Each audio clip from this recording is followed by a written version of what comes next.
is more suited for the position that you're looking for because you know what you're looking for in a head coach, and hiring a coach because of the color of his skin.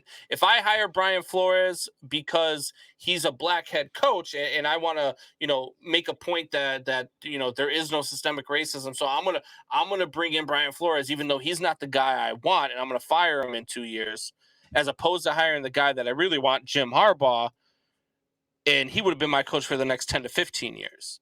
Where do Yeah. you distinguish that? See, for me, I think it's not necessarily looking at it in terms of hiring the person for a race. The Rooney Rule was designed to get the person in the room, because what Rudy was thinking was there are some people that if you just interview them, and this is the Yeah. first step that we should probably focus on a little bit more, which is why did the Rooney Rule have to be created in the first place?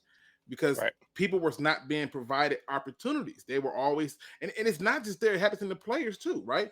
Right. When you look at how the draft worked for the longest, the only quarterbacks who are African American that get drafted were often the guys who were mobile, right? Michael Vick, Hmm. mobile.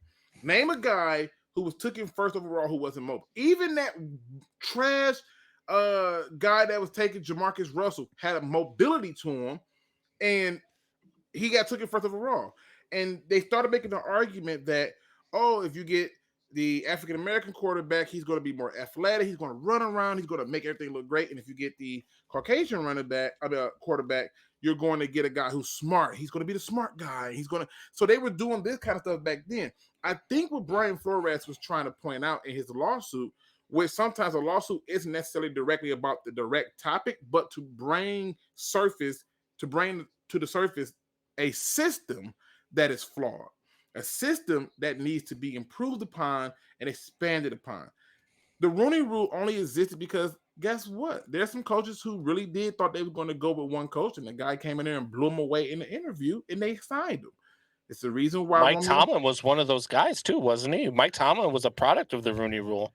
Well, Mike Tomlin, I don't think necessarily was a product of the Rooney Rule. Mike Tomlin was always sought after. They tried to get him there a few times because Bill Cowher really liked him, and Okay. it was a little bit more challenging.